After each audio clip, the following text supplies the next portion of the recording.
Pourquoi votre esprit refuse-t-il de se taire même quand il ne se passe rien? Pourquoi les mêmes pensées reviennent-elles sans cesse, la nuit, dans le silence, quand on est fatigué, jusqu'à ce qu'elles paraissent plus lourdes que la réalité elle-même? Je veux que vous compreniez quelque chose de dérangeant. Trop réfléchir n'est pas sans conséquence. Cela vous épuise lentement, vous déconcentre et vous prive de votre sérénité. Cela vous persuade que penser davantage vous sauvera, alors qu'en réalité, c'est précisément ce qui vous bloque. La plupart des gens ne s'en rendent compte que lorsqu'ils sont épuisés, lorsque leurs pensées prennent le pas sur leur propre vie. Vous ne ruminez pas par faiblesse. Vous ruminez parce que votre esprit tente de vous protéger et qu'il ne sait pas s'arrêter. Le danger ne réside pas dans les pensées elles-mêmes, mais dans la conviction que chaque pensée mérite votre attention. Et une fois que vous aurez compris comment ce schéma fonctionne réellement, vous pourrez enfin en sortir. Trop réfléchir n'est pas un défaut, c'est un mécanisme de défense. Pendant longtemps, j'ai cru que quelque chose clochait chez moi. Je pensais que trop réfléchir signifiait que j'étais brisé, instable ou incapable de gérer ma vie correctement. Mais la vérité est bien plus subtile et bien plus dangereuse. Trop réfléchir n'est pas un défaut, c'est un mécanisme de défense. L'esprit ressasse les pensées car il associe la répétition à la sécurité. Il croit que, en analysant, en repassant en boucle et en questionnant sans cesse les événements, il peut éviter la souffrance, l'échec ou l'incertitude. La rumination mentale est une tentative de l'esprit pour reprendre le contrôle dans des situations où il lui semble impossible de le faire. Le problème, c'est que l'esprit ne résout rien de cette manière. Il ne fait que créer des problèmes. Illusion, vous avez l'impression d'avoir le contrôle. Vous vous sentez mentalement occupé, donc productif, mais rien n'avance. Vous restez bloqué au même point sur le plan émotionnel, simplement plus fatigué. C'est pourquoi la rumination mentale se manifeste souvent en période d'incertitude, lorsque les résultats sont flous, lorsque les émotions sont non résolues, lorsqu'on ne se sent pas en sécurité intérieurement. L'esprit se met alors à chercher des réponses, même lorsqu'il n'y en a pas. Comprendre cela change tout, car dès lors qu'on cesse de considérer la rumination mentale comme un ennemi, on cesse de la combattre. Et c'est précisément ce combat qui la maintient en vie. Il n'est pas nécessaire de vaincre la tendance à trop réfléchir. Il faut le comprendre. Et une fois qu'on l'a compris, on commence à remarquer quelque chose d'étrange. Votre esprit ne cherche pas de solution. Elle recherche la familiarité. Pourquoi l'esprit aime-t-il répéter les mêmes pensées? L'esprit préfère la douleur familière à la paix inconnue. Cela peut paraître étrange, mais c'est vrai. La répétition est plus rassurante que l'incertitude. Même si la pensée vous fait souffrir, au moins elle est connue, prévisible, familière. Voilà pourquoi les mêmes soucis reviennent, les mêmes conversations se répètent, les mêmes peurs tournent en boucle. L'esprit confond répétition et résolution de problèmes. Il croit que, à force de ressasser le problème, la clarté finira par apparaître. Mais la clarté ne vient pas de la rumination, elle vient de la distance. La répétition vous emprisonne car elle empêche la résolution. Au lieu de traiter les émotions, l'esprit continue de ruminer. À propos, au lieu de ressentir de l'incertitude, elle l'analyse sans cesse. Et plus on analyse, plus le cercle vicieux se resserre. Ce qui rend la chose dangereuse, c'est son apparente normalité. On finit par croire que c'est simplement comme ça que fonctionne notre esprit. On s'identifie à ce bruit, on suppose que la paix intérieure est quelque chose qu'on atteindra à force de se concentrer. Mais c'est précisément en réfléchissant davantage que l'on alimente ce cercle vertueux. L'esprit n'est pas conçu pour apporter la paix par la seule pensée. La pensée crée des histoires. Les histoires créent des émotions. Les émotions engendrent d'autres pensées. Et soudain, vous êtes pris au piège d'un système qui s'auto-alimente. Une fois que vous avez repéré ce schéma, vous réalisez quelque chose d'important. Le problème ne réside pas dans la pensée. Le problème réside dans votre relation avec cette pensée. Et cette prise de conscience conduit à la distinction la plus importante de toutes. Réflexion vs rumination, la nuance que la plupart des gens ignorent, toute réflexion n'est pas mauvaise. Le problème survient lorsque la réflexion se transforme en rumination. Réfléchir vous fait avancer. Ruminer vous paralyse. Réfléchir mène à des décisions. Ruminer mène à l'épuisement. La rumination survient lorsque l'esprit tourne en rond autour d'une même question sans apporter de nouvelles informations. Aucune action, aucune résolution, juste de la répétition. Vous n'essayez pas de résoudre, vous essayez de se sentir en sécurité. La sécurité ne résulte jamais de schémas de pensée répétitifs. Voilà pourquoi les réponses ne viennent pas, même après une longue réflexion. L'esprit fonctionne de manière inadéquate. Il ne cherche pas la clarté, il réagit à un malaise. La plupart des gens ne se rendent pas compte qu'ils ont franchi cette limite. Ils pensent agir avec prudence, responsabilité ou attention, mais au fond d'eux-mêmes, le corps fait la différence. La rumination est pesante, épuisante et oppressante. La pensée, elle, est claire et constructive. Dès que vous prenez conscience de cette différence, vous reprenez le contrôle. Vous cessez de vous demander comment arrêter mes pensées et commencez à vous demander pourquoi est-ce que je les entretiens. Et cette question change tout. Car une fois qu'on cesse d'alimenter la rumination, elle s'affaiblit naturellement. Non pas par la force, mais par la prise de conscience. Et c'est là que commence le véritable soulagement. Pourquoi arrêter de réfléchir ne fonctionne jamais. Pendant des années, j'ai essayé la solution la plus évidente. Je me disais d'arrêter de penser, de faire taire le processus, de repousser ses pensées. Et chaque fois que j'y parvenais, quelque chose d'étrange se produisait. Les pensées revenaient plus fortes, plus bruyantes, plus agressives. C'est alors que j'ai compris que le problème ne venait pas de mon manque de contrôle, mais de ma façon d'essayer de le contrôler. L'esprit réagit mal à la contrainte. Tenter de refouler une pensée, c'est continuer à lui accorder de l'attention, à interagir avec elle, et l'attention est un carburant. L'esprit perçoit la suppression comme un danger, comme si la pensée devait être importante si l'on s'efforce tant de s'en débarrasser. C'est pourquoi se dire « n'y pense pas » ne fonctionne jamais. L'injonction elle-même entretient la pensée. La résistance crée de la tension. La tension engendre la persistance. Et soudain, ce que vous vouliez voir disparaître devient le centre de votre attention. C'est là que la plupart des gens se trompent. Ils pensent que le calme vient du contrôle, de la domination, du silence imposé. Mais le calme ne vient pas de la suppression de l'activité mentale.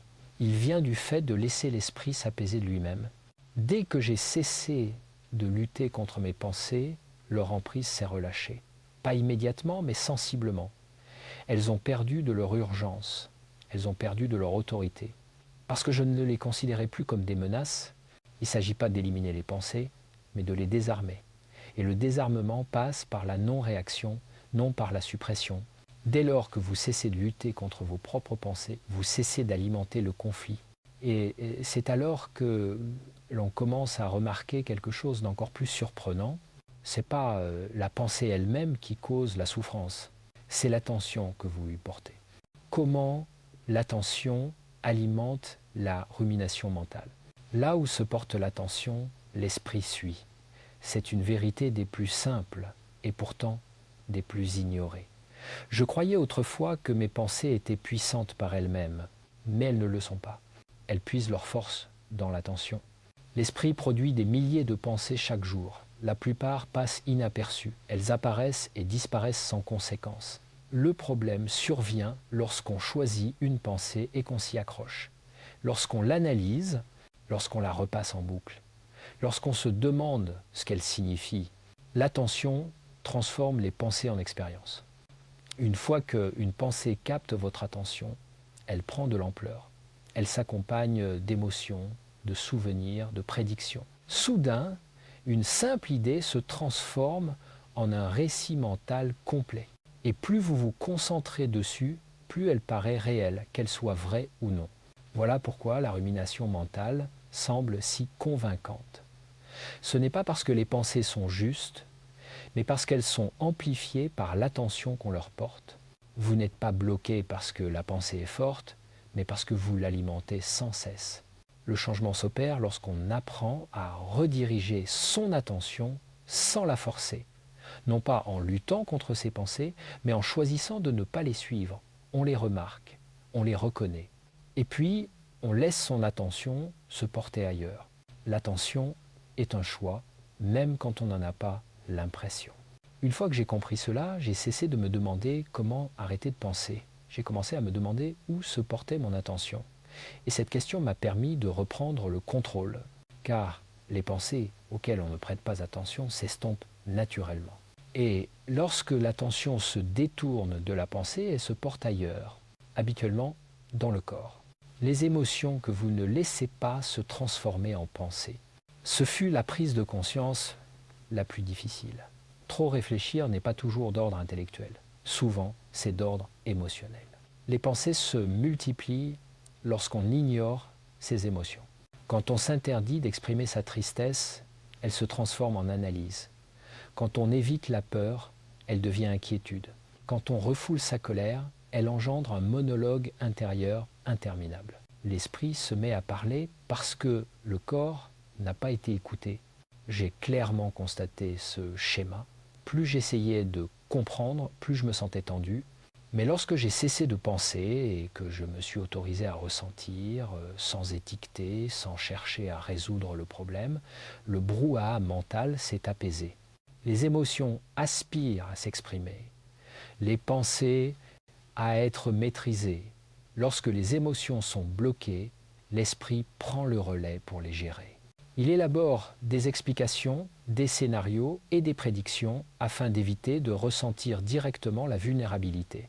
La rumination mentale est souvent une forme d'évitement émotionnel déguisé en résolution de problèmes. Cela modifie votre façon de réagir. Au lieu de lutter contre vos pensées, vous commencez à vous interroger sur l'émotion évitée, la sensation refoulée. Et lorsque vous autorisez cette émotion à exister, même brièvement, le besoin de trop réfléchir s'atténue. Le corps ne ment pas. Tension, agitation, fatigue, ce sont des signaux. Et quand on les écoute, l'esprit n'a plus besoin de s'agiter. La paix ne vient pas de la compréhension de tout. Cela vient du fait d'accepter ce qui est déjà là. Et une fois les émotions autorisées, l'esprit commence à ralentir de lui-même.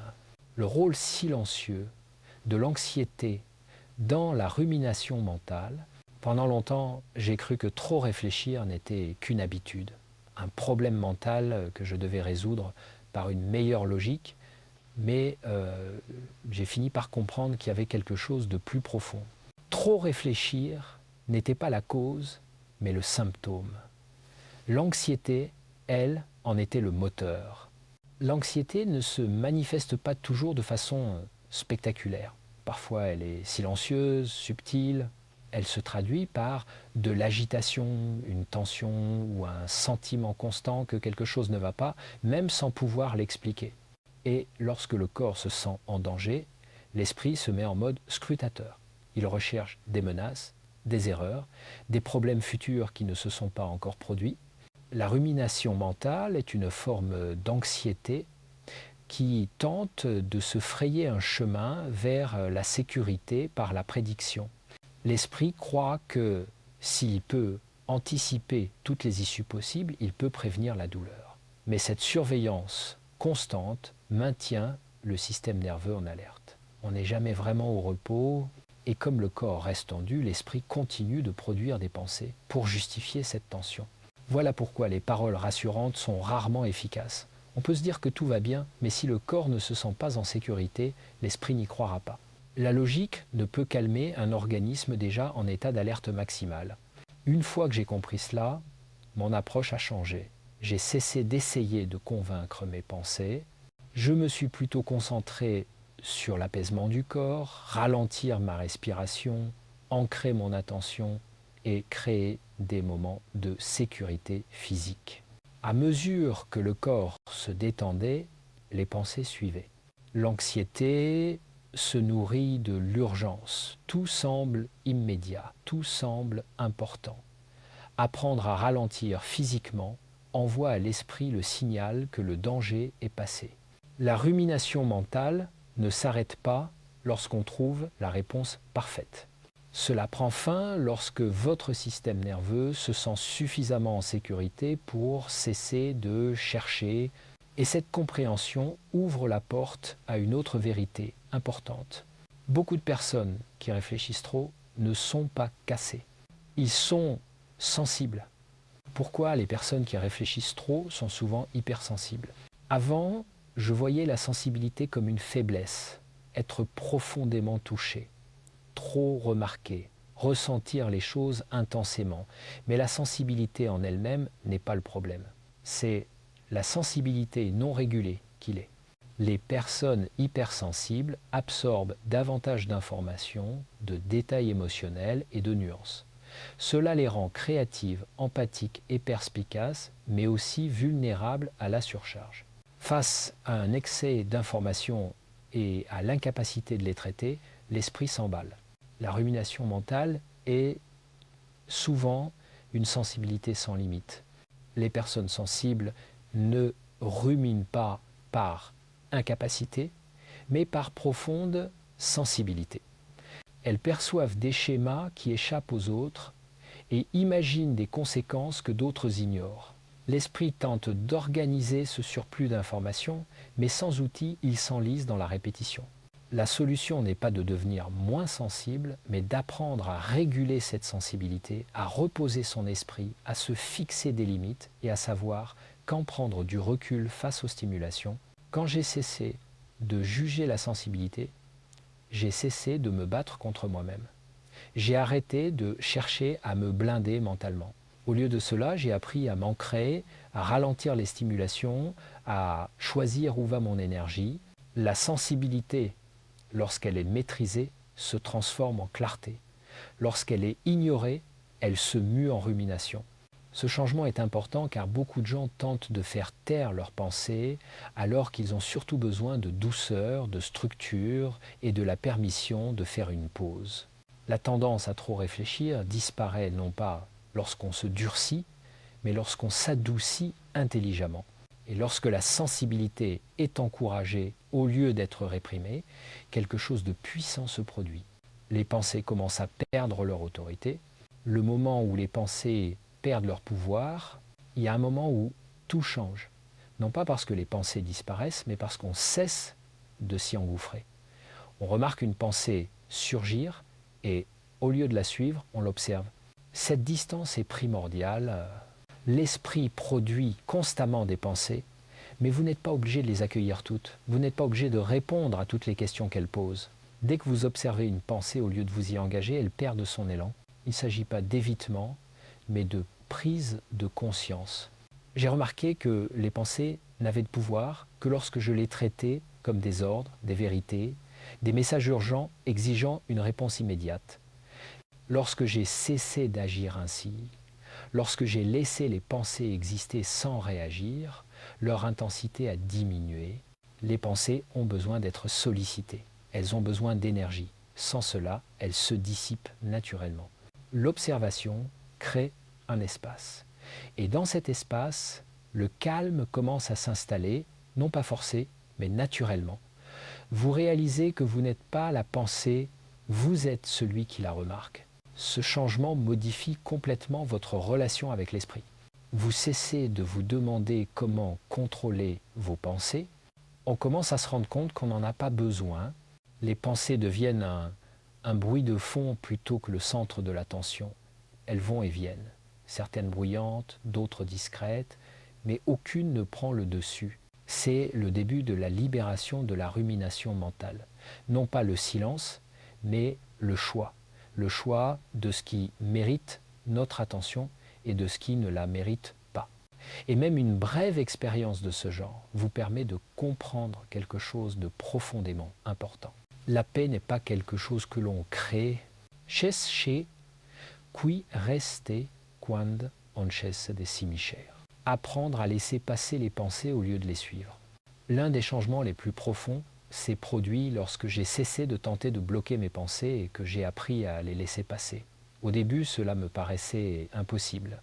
Les pensées semblaient tenaces, insistantes, comme si les ignorer était irresponsable. Mais peu à peu, j'ai compris que toutes les pensées ne sont pas des instructions. Beaucoup ne sont que du bruit mental. Une pensée surgit, c'est automatique. La suite, c'est un choix.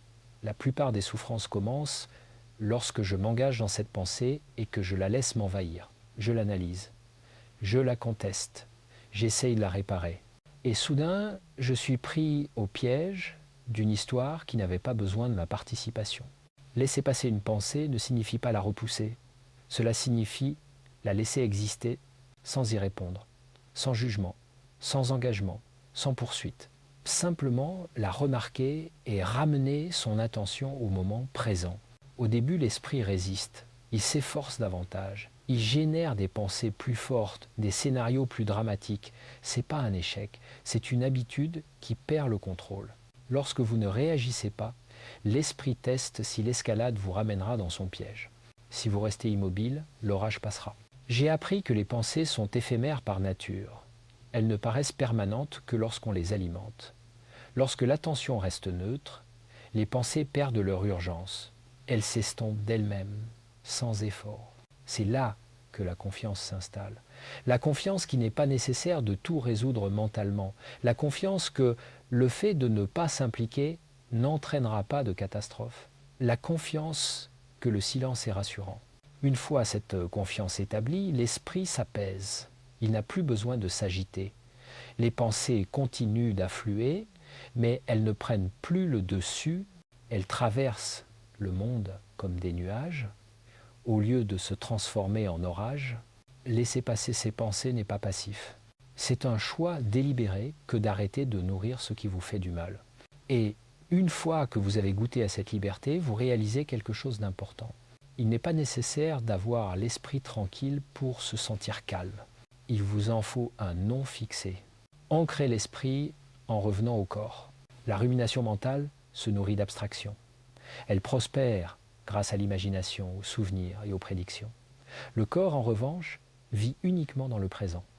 C'est pourquoi le retour au corps est l'un des moyens les plus rapides d'interrompre les spirales mentales. Avant, je croyais que l'ancrage était simple. Il suffisait de se concentrer sur sa respiration, disait-on. Mais l'ancrage n'est pas une question de technique, c'est une question d'attention. Il s'agit de faire passer la conscience de la pensée à la sensation. Dès que j'ai porté mon attention sur l'expérience physique, quelque chose a changé. La sensation du sol, le rythme de la respiration, le poids du corps assis ou debout. Ces sensations ne discutent pas, elles ne prédisent rien, elles ne rejouent pas le passé. Elles existent tout simplement. La rumination mentale perd de son intensité lorsque l'attention quitte le monde mental pour revenir au monde physique.